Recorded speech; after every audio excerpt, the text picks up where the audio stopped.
फिर वो बाबा अपनी आंखें बंद करता है और उस पेड़ के पीछे से एक वही काली परछाई वाला आदमी बाहर आ जाता है। फिर वो काली परछाई उन लोगों के पीछे पड़ जाती है। उसे उनकी तरफ आते देखकर वो लोग डर के मारे में वहां से भाग जाते हैं। वो लोग इतनी ज्यादा हड़बड़ाहट में वहां पर भागते हैं कि वो लोग एक दूसरे से अलग हो जाते हैं। वो लोग उस जंगल में काफी ज्यादा आगे चले जाते हैं। वो सभी लोग अलग अलग भाग रहे होते हैं, लेकिन फिर भी उन लोगों को उस जंगल में भागते भागते उस बाबा की आवाज सुनाई देती है। वो बाबा उनसे कहता है कि तुम लोग मुझसे भाग नहीं सकते। मैं पिछले 800 सालों से इसी जंगल में घूम रहा हूँ और ना जाने मैंने कितने ही लोगों को इस जंगल में दफनाया है। तभी हम देखते हैं कि पुलिस उस घर के पास आ जाती है। फिर उस पुलिस की कार से 2 लोग बाहर आते हैं। वो दोनों ऑफिसर्स उस अबेंडेंड हाउस को देखते हैं। फिर उनमें से एक ऑफिसर एमा को वापस फोन लगाता है ताकि वो पूछ सके कि वो लोग कहाँ पर हैं और क्या वो लोग ठीक हैं। उसके फोन में एक अलग ही ग्लिच आ जाता है जिससे वो अपना फोन बंद कर देता है। फिर वो दोनों ऑफिसर्स सोचते हैं कि वो लोग उस अबेंडेंड हाउस के अंदर जाएंगे और वहां पर देख के आएंगे। वहीं दूसरी तरफ वो सभी लोग अपनी जान बचाकर उस जंगल में भाग रहे होते हैं, लेकिन अब वो जंगल में इतनी ज्यादा आगे आ जाते हैं कि अब उन लोगों को उन जंगल का रास्ता ही नहीं पता होता और वो सभी दोस्त अलग अलग ग्रुप्स में बांटे जाते हैं। इन सभी में से सूजन सिर्फ अकेली ही पड़ गई थी। वो अकेले ही उस जंगल में भाग रही थी और कार्ल और बेन भी दोनों बाकी सबसे अलग हो गए थे। ये दोनों जंगल में एक बड़े से पत्थर के पीछे छुप जाते हैं। तभी बेन कार्ल को कहता है कि मैंने तुम्हें कहा था ना, तुम लोग मेरी बात के ऊपर यकीन नहीं कर रहे थे।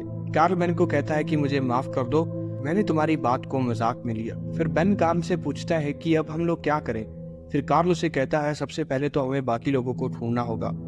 फिर हम देखते हैं कि एमा, शॉन और विलियम ये तीनों एक साथ होते हैं। ये लोग भी उस जंगल में एक अलग दिशा में भाग रहे होते हैं। तभी इन्हें एक गुफा दिखती है। ये लोग अपनी जान बचाते बचाते उस गुफा के अंदर चले जाते हैं। ये लोग देखते हैं कि उस गुफा के अंदर काफी ज्यादा अंधेरा होता है। शॉन उन्हें कहता है कि क्या हमें अंदर जाना चाहिए, अंदर तो बहुत ही ज्यादा अंधेरा है, क्या पता अंदर कोई जानवर हो। विलियम उसे कहता है कि फिलहाल तो हमें उस क्रिएचर, उस काली परछाई से बचने के लिए अंदर जाना होगा। फिर विलियम के सामने एक लकड़ी पड़ी होती है। वो उस लकड़ी को उठाता है और एमा से उसका स्कार्फ मांगता है। उस स्कार्फ को वो उस लकड़ी के ऊपर लपेट देता है।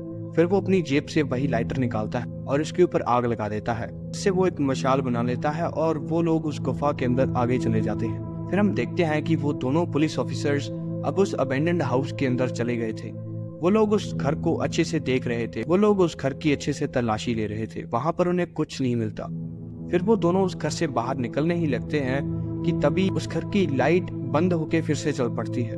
फिर वो लोग देखते हैं कि उनके पीछे उन्हें एक आवाज सुनाई दे रही थी, जैसे कोई आदमी उनके पीछे खड़ा हो और वो जोर जोर से सांस ले रहा हो। जैसे ही वो दोनों पीछे मुड़ के देखते हैं तो उनके पीछे वही परछाई खड़ी होती है। फिर हम देखते हैं कि उस घर से उन दोनों की चिल्लाने की आवाज आती है। फिर बेन और कार्ल उस पत्थर के पीछे छुपकर अपने दोस्तों को कांटेक्ट करने की कोशिश करते हैं, लेकिन उनके फोन भी ठीक से नहीं चल रहे थे। उनके फोन में भी एक अलग सा ही ग्लिच आ रहा था। फिर विलियम, शॉन और एमा उस गुफा में जब आगे पहुंच जाते हैं तो वो लोग उस गुफा की एक दीवार के ऊपर कुछ स्क्रिप्चर्स, कुछ तांत्रिक विद्या जैसी चीजें ड्रॉ की गई थी, उन्हें वो देखते हैं। उसे देखकर ही वो लोग उसे समझ जाते हैं। विलियम कहता है कि ये सब क्या लिखा हुआ है। तभी वहां पर एक आवाज आती है, 5 आत्माएं चाहिए और एक जिंदा शरीर जिसमें वो अपनी आत्मा को हमेशा के लिए रखेगा। फिर वो लोग उस तरफ देखते हैं। एमा कहती है कि हमें नहीं जाना चाहिए। तभी उस गुफा में से आवाज आती है, डरो मत, मैं तुम्हारी मदद कर सकता हूँ। फिर हम देखते हैं सूजन भागती भागती एक लेक के पास पहुंच जाती है। सूजन को काफी ज्यादा प्यास लगी होती है। वो उस लेक में से पानी पीने का सोचती है। फिर वो उस लेक के पास जाके बैठ जाती है और जैसे ही उस लेक के अंदर अपने हाथ डालती है तो उसे उस लेक के अंदर, उसके चेहरे के अंदर उसी बाबा का चेहरा दिखाई देने लगता है जो कि हंस रहा होता है। उसे देखकर वो काफी ज्यादा डर जाती है।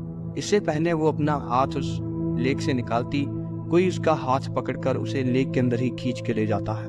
फिर एमा, विलियम और शॉन उस गुफा में आगे जाते हैं। वो लोग देखते हैं कि इस गुफा में काफी सारी हड्डियां पड़ी होती हैं, जिन्हें देखकर एमा उन लोगों को फिर से कहती है कि हम लोग शायद कोई गलती कर रहे हैं। फिर जैसे ही विलियम अपनी मशाल को थोड़ी सी और आगे करता है, उन पत्थरों के बीच एक काफी बूढ़ा व्यक्ति दिखता है।